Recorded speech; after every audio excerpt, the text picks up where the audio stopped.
The slogan of the United Negro College Fund since 1972 is, "The mind is a terrible thing to waste." But my guest doesn't waste anybody's mind. He just plays with it. Banachek performs Banachek's Mind Games live at the Strat Hotel, Casino, and Skypod, Wednesdays through Mondays at 5 p.m. For ticket information and everything about Banachek, go to Banachek, which is Banachek, Banachek.com, and you can follow him on Instagram, Facebook, Twitter, and TikTok. And Banachek, welcome to the show. Thank you for having me, my friend. I'm really excited to be speaking with you.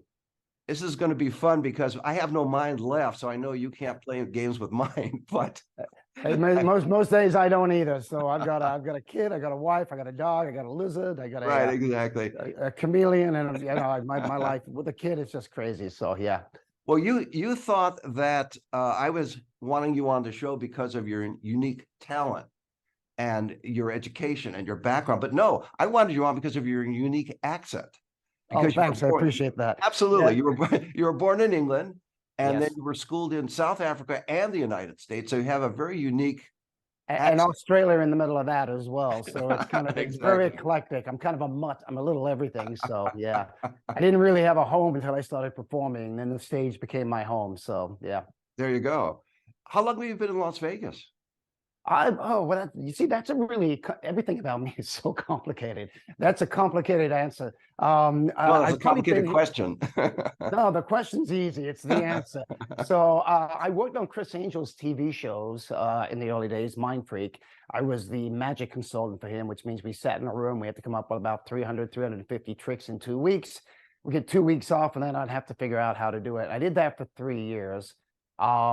So pretty much, I would say the last 15 years, I've spent more time here in Vegas than anywhere else. I decided to buy a place here, and that was about approximately 5 years ago. So permanently 5 years, but spent more time here than anywhere else. I was living in Houston, Texas before that.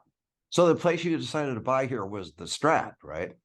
Well, I didn't buy at the Strat. I wish I could afford the Strat, but I can't.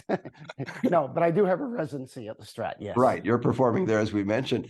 And it's an unusual schedule. It's Wednesdays through Mondays at 5. I think 5 is a great time, actually, for a show, for a number of reasons, but I'll let you explain. It's an interesting challenge because 5 is an interesting time, but at the same, I used to be at 4 o'clock, and 4 was really a difficult time because people were checking in at hotels 3 and 4 o'clock. Mm-hmm.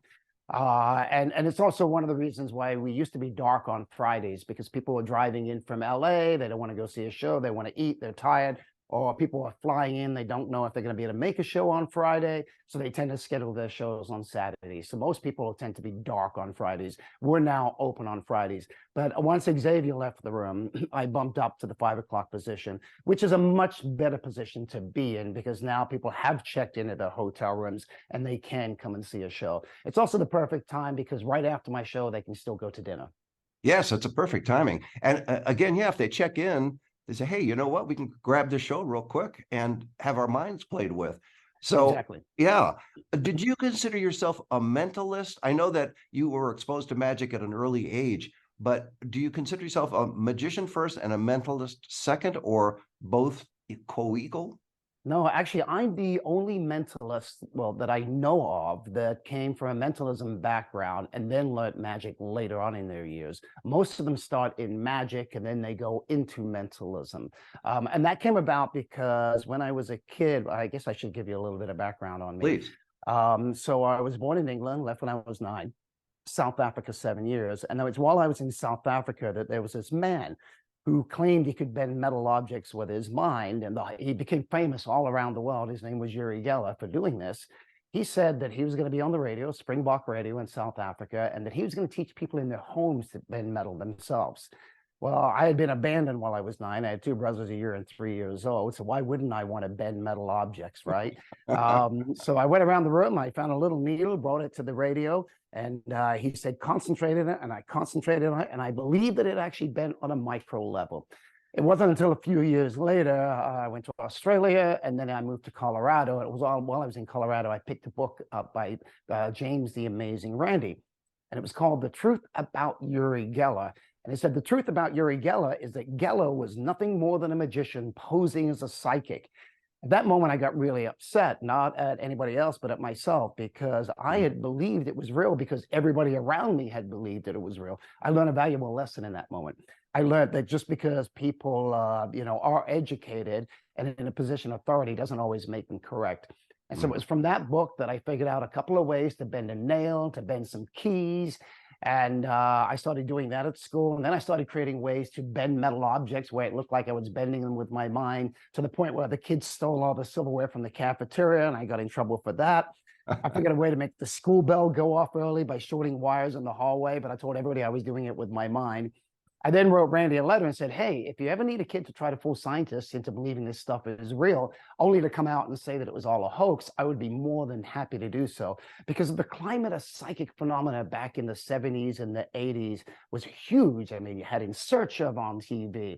You had everybody believing that this stuff was real. You had the Soviet Union, which we had the Iron Curtain back then. They were putting out their propaganda on psychic phenomena. So the US government got involved. You've heard of the movie Stare at Goats, the men that stare at goats. It was called the Star Project. Well, not Star Project. Man, I can't think of the name of it right now. Well, anyway, you can look it up.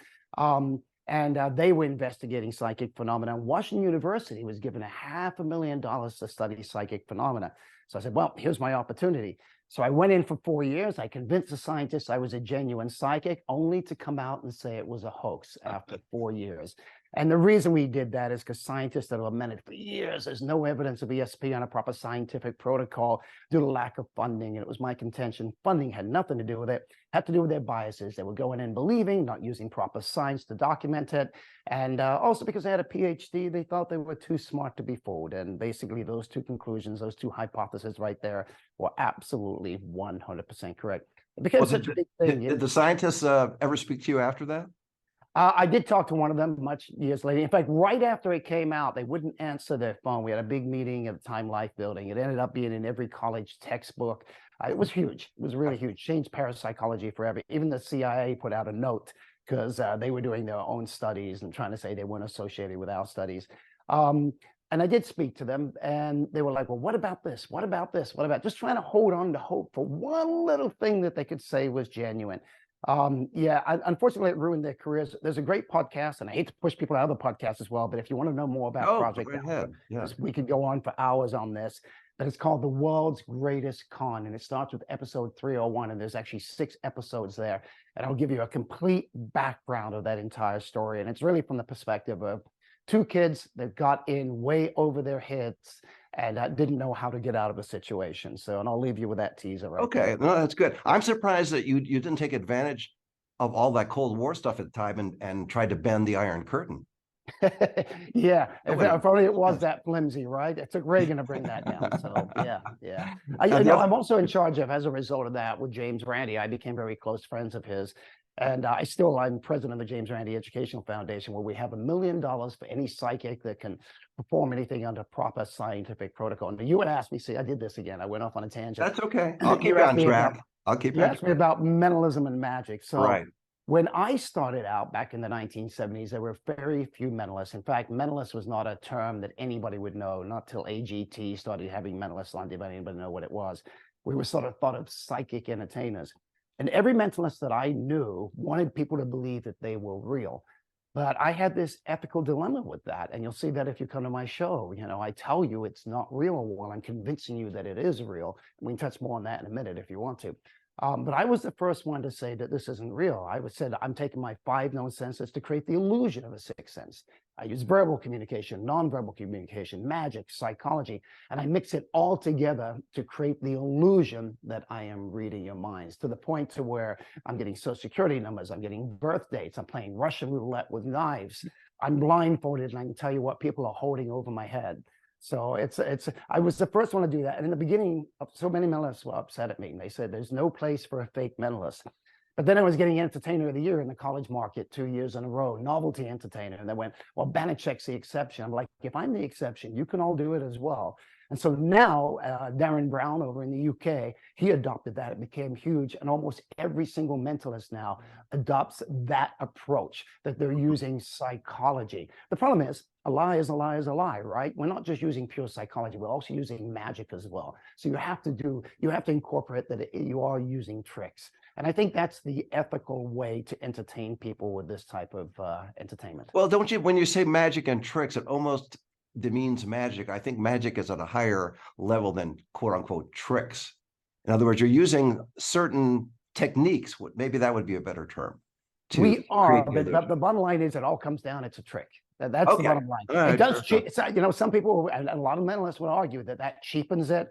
But it's kind of like magic used to have such a bad connotation. You know, if you said you were a magician, they thought you were like Uncle Charlie that did these really bad party tricks, right? And it wasn't until they saw you perform these amazing things like David Blaine, David Copperfield, or Chris Angel, that they go, oh, that's what magic can be. Mm-hmm. And it's the same thing with mentalism as well. Even though I say it's a trick, and it is a trick, yeah, it sort of demeans it at first until they actually see me perform. And then they want to say, no, you're lying. You're lying to us. This is real. And I kind of like that. I like that when they do that, but I will come back and tell them no, and maybe give them one or two examples of what it is that I'm doing. And I mean, do they get it at that point, Banachek? Not always. Some people do. Look, here's the thing, right? You're going to have a large group of people that are come to my show, and they're going to believe no matter what I say. They're true believers. They're going to believe no matter what I say. They're going to think I'm lying and that I'm a genuine psychic. Even some of the scientists actually said that. And then you got a group of people that are skeptics that are not going to believe no matter what. But there's this large portion in the middle that never seen anything like what I do. And I become the authoritative person on stage. What I say it is, that's what it is to them. So I feel like I have an obligation to remind them that, hey, this is just fantasy. This is just entertainment. I don't want to change people's belief systems while I'm on stage. That's not my job. No, you want to entertain them. Exactly right. That's exactly right. That's my job. And quite a few mentalists forget that. They think their job is to convince people that they're genuine psychics, and they forget about the entertainment aspect. Do you find that during your show, and again, it's called Banachek's Mind Games Live at the Strat Hotel Casino in Skypod, and again, weird times, Wednesdays through Mondays, 5 p.m. I had to think that through as I talk to you. Yeah, it's weird for me when you say Wednesday through Thursday. I'm used to just saying I'm dark on Tuesdays. Yeah, you could do that too. 5 p.m. the other day. When you say Wednesday through Friday, I did the calculation. No, Wednesday through Monday. Wednesday through Monday. See, there you go. There you go. Funny thing is, I'm a mentalist, but I'm dyslexic. Yes, exactly. I really am. Yeah. You're reading my mind backwards. You're thinking of God. No, wait a minute. You're thinking of a dog. That's correct. Yes. Yeah. But you know, it's either way, it's entertaining and it works very well. I want to show you how it's a small world, because you talked about bending spoons and Uri Geller, and I've been doing this way long because Uri was on my show about, I think, 5 years ago. He's an entertainer and he's very good as an he's charming. Yeah, very charming guy. But it's a small world how that works. Then do you also, when you're, do you incorporate that in the act where you talk about bending spoons and forks, and do you actually bend them on stage as well? Yeah, so that's the moment that I bring a little kid up and I give them the ability to bend a fork or a spoon. A kid 13 years or younger. I always like the 8 or 9 years olds. And to me, it's the cutest, it's the funnest part of my show for me, because to see their reaction when they think they're actually doing something, is to me just the most precious moment. You know, speaking of Geller, I've met Geller a few times. I went to go to his house on the Thames one time, and I was with a good friend of mine. And Geller has this Cadillac, and this Cadillac has all these bent spoons, some from the Pope, and just from all these famous rock stars. And he's welded them or glued them to this car. And he says, yeah, he talked about that. You must bend a fork for me, you know. And we're standing outside, and most people, you know, around their tree, they'll either have pieces of bark or something like that. He's got a tree with all this silverware all the way around the tree. And keep in mind, there's a bench here. There's me and my friend right there. Geller turns around to get me a fork, and he gives it to me, and I bend it. And he's seen a lot of metal bending, but I've created most of the metal bending. You see other metal benders do it. If you see him doing a twist or the tine or any of those, even Geller's using some of my bends now. But he hands me a fork, and I bend it, and I can tell he's impressed, even though he's seen a lot of it. And then I put it on the table off to the side, and then Geller sees my friend. He says, "Oh, you should bend one too." And he reaches around, and he does it pretty quick. And as he turns around, I'm like a gazelle. I couldn't do it again. I reach over and I put a bigger bend in that fork and I move back. Even my friend next to me didn't see it. It was so fast. And you see Geller come up and you see him look and you see his eyes get big because he wants to say to me, how the heck did you do that so fast? But because he wants people to believe that it's real, there's no way he can say that. So he goes, oh my God, look, it's bending, it's bending. So I fooled Geller in that moment, so which was nice. Well, I think it's interesting that you two could get together and get along, even though you were in essence exposing what he was doing. Yeah, I think ethically and morally, a lot of what he is doing wrong, and it really hurts the science. It says a lot of people say, "Oh, he didn't hurt it that bad," but he really, really did. There was a lot of wasted money that was out there. It's like mediums, right? I expose a lot of fake frauds with that $1 million that I have, and I'll go after the mediums really hard because I tend to think, and I know this is going to sound bad, but I think they're scum, because basically what they're doing is they're hurting people. People say, well, they make them feel good. I'm like, you know what? I give crack to a junkie. It's going to make him feel good. It's not good for him. People have to go through this grieving process to be able to be there with a living, and they're halting that process. I had a really good friend who had a kid that died of cancer, and I hate to bring this down, but I do need to point this out. And she had a big hole in her heart, understandably. And so she went to a medium, and the medium convinced her that she could actually talk to her dead son. She almost lost her husband. She almost lost her 2 daughters in the living because she got so stuck with this. Luckily, she came to her senses. They do a lot of damage, and it's all for self-fame and money. And I'll expose them at any chance that I get. When you got involved with the Randi Foundation, I mean, James Randi's been known as a expert in terms of demystifying this whole subject and exposing people too. He used to appear on the Tonight Show with Johnny Carson a lot over the years as well. What kind of a man was he from your point of view? So again, if you listen to that podcast, you'll find out a lot about Randi. Randi was probably one of the best self-promoters in the entertainment industry.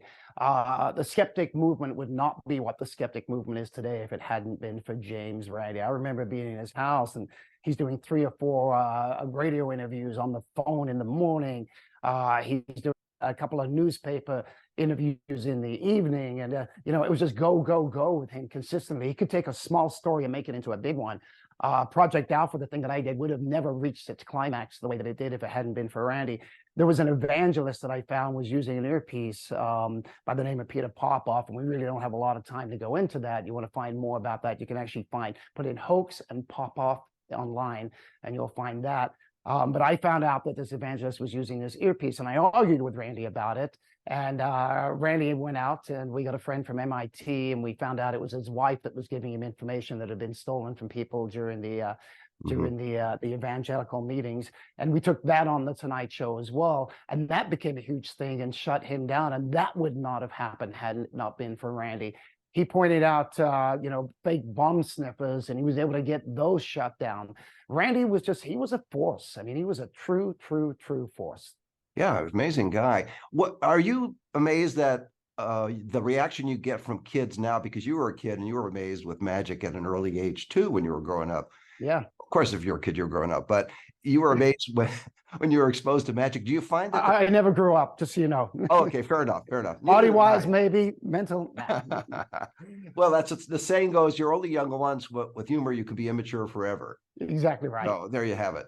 But when you are bringing kids on stage and exposing them to your illusions, I'll call it that, and they're impressed, do you find that you're influencing a generation that was as you were influenced as a kid? Do you find some of these kids wanting to go into your line of work? I'll call it. Yeah, so let me tell you, mentioned Randi a minute ago. I remember an interview that Randi had when I was very young. Well, wait a minute. I didn't just mention Randi. You mentioned Randi too. Yeah, no, I did. But you mentioned him a little bit ago. You said, what kind of a force was he? Yes, exactly. Right. Yeah, and what a memory you have. I wish. So I remember in an interview, somebody asking, he said, when will you feel like you've made it? And he says, when people tell me that they got their career or their love or their life, in their work because of me. And Randi had that many times. I mean, I didn't get started if it hadn't been for Randi. A friend of mine, Jamie in Swiss, Penn and Teller would not have their name, Penn and Teller. They would not have been working together had it not been for Randi. Chris Angel got the name Chris Angel from Randy. And I've often said that myself, and now it's come around to me many, many times where so many of the performers that are out there, especially the mentalists, but even the magicians, have come up to me and said, I got my start because of you. And I saw you perform, and then I found a way to buy your books because I write a lot of books. I create a lot of magic. If you see any mentalists working today, they're probably using 2 or 3 creations that I have. I hear that consistently, and it means a lot to me because these people, they're going out, they're putting smiles on people's faces. They're taking them away from the humdrum of everyday life, even if it's just for an hour or a half an hour. And I just love it when they come up to me and they tell me that. And you know, that's going to be given on to the next generation as well. When you look at your show, do you modify it? I know it's different. Each show is different because you have a different audience, clearly. Yeah, it's a kaleidoscope of thoughts and ideas. It's a roller coaster of emotions. So every show, even though the effects may look the same, they're different because of the people that I'm actually working with. And as for modifying the show, I tend to do it in increments. Here's the thing that people don't understand about Las Vegas, especially when you're in a big showroom. I'm not in a small showroom. I'm in a 620-seat theater at the Strat. So I'm in the main showroom. In order to make one major change in my show, I've got to bring in a hippo operator. I've got to bring a QLab operator. I've got to bring a sound technician. I've got to bring in a lighting technician. I've got to bring in a lighting programmer. I've got to bring all these people to make one major change. And that could cost between $5,000 and $10,000 just for the day alone. So it's not cheap to do that. So what I tend to do is I tend to make minor changes, even to the point where I might go, I remember years ago, actually, I thought I hadn't changed my show in years. And then I went back and looked at an old videotape and I go, oh my God, it's changed so much because you change a word here, you change a line there, you add another little effect in here, you pull out that little effect right there. And before you know it, it's changed completely. But if you came, you know, like a couple of months ago and came a couple of months later, you might not notice those subtle changes, but you come 6 months, you'll realize it. It'll feel like a completely different show. Well, doesn't that keep you actively engaged when you start changing it, especially around the margins, little tweaks here, little tweaks there, and the tweaks that you don't have to call in the entire. No, it absolutely does. But you know what? I do a thing that we call jazz mentalism. And what that means is I have to think in the moment. Usually when you do a trick, you have a set way of doing it and you're stuck doing it that way and you present it the same way. The time is exactly the same for the music and for the lighting. Whereas with mentalism, I've got to think if this person says that, I've got to weave that way, and then I've got to weave that way, and I've got to weave that way to get to my final destination. So for me, every show is exciting because I don't know how I'm going to get to point A to point B because it's not a straight line. And that is part of the skill of being a really good mentalist. But don't you also have to, you mentioned earlier about calling in the crew, any kind of major change, even though you're adapting to what the audience member is doing and you're doing it to accommodate them, you also have to know where your marks are, where the light is. Yeah. There's certain lighting cues, there's certain music cues. And so I do have to follow those as well. I've got to be in the right spot at this particular time, even if everything else is completely different in that moment because of the way that that spectator is reacting. Mm-hmm. Do you find that your biggest reaction comes from the kids or from the adults, or is it a mix? I think it's a mixture of both. There's a very interesting thing with mentalism that you don't get with any other entertainment. I will come out, for instance, I'll say, I want everybody to, if I was to ask everyone to think of a playing card, you might think Ace of Spades, Queen of Hearts. Those are psychological. Don't think of those. I want everybody to get a playing card. And then I get 4 people that I don't know. I say, you stand up, go to that mic, you stand up, you go to that mic. And then I go, okay, so your hands are in your pockets. Usually when guys do that, that means it's a black card. Is it a black card? Yes. Hands. And I'll use their body language and I'll get all 4 cards. And the audience doesn't in that moment really know how to react. And in my early days, it would really, really throw me off because you're expecting this huge applause.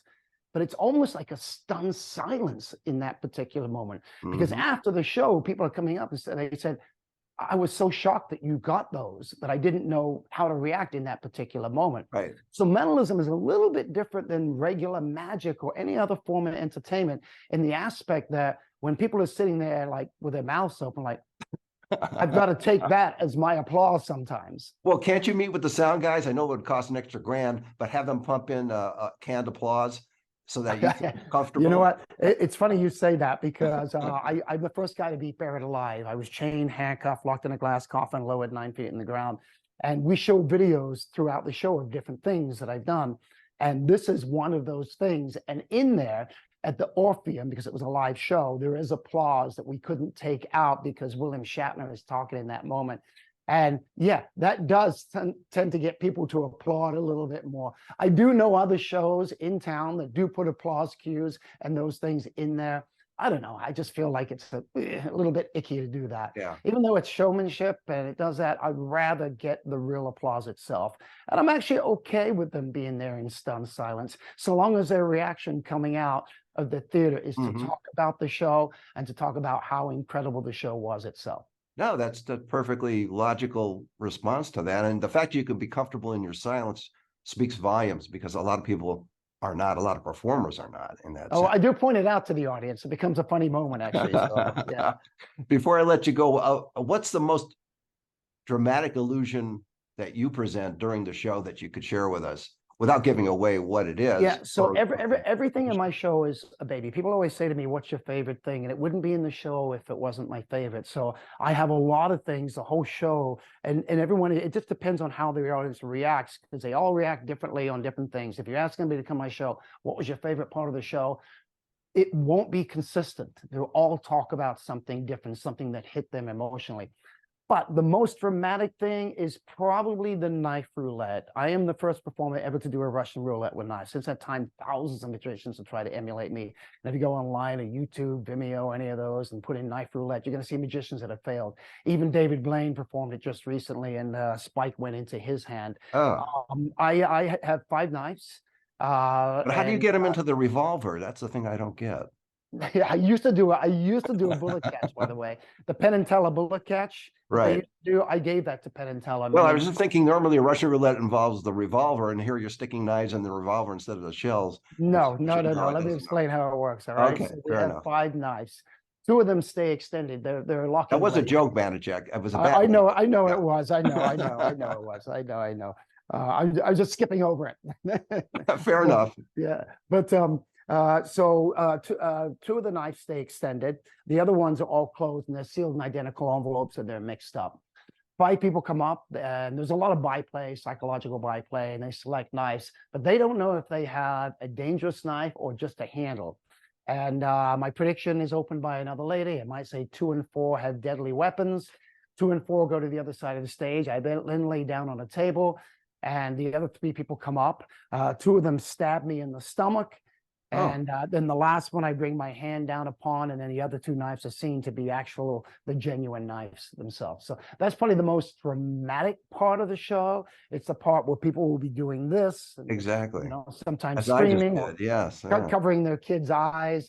Yeah. And then that's not the end of the show, though. There's a big reveal that happens at the end of the show based upon something else that I did during the knife routine. So yeah, I would say that's probably the most dramatic part of the show. You got to come and see it. Yeah, absolutely. And that's a great way to leave it. My guest has been Banachek. He performs Banachek's Mind Games live at the Strat Hotel, Casino, and Skypod Wednesdays through Mondays at 5 p.m. In other words, Dark Tuesdays. For ticket information and everything about Banachek, go to Banachek, and it's Banachek, Banachek.com. You could follow him on Instagram, Facebook, Twitter, and TikTok. And Banachek, thanks for being on the show. No, thank you. You were a delight, my friend. Thank you very much. It was an honor to be here. Thanks again. See you next time.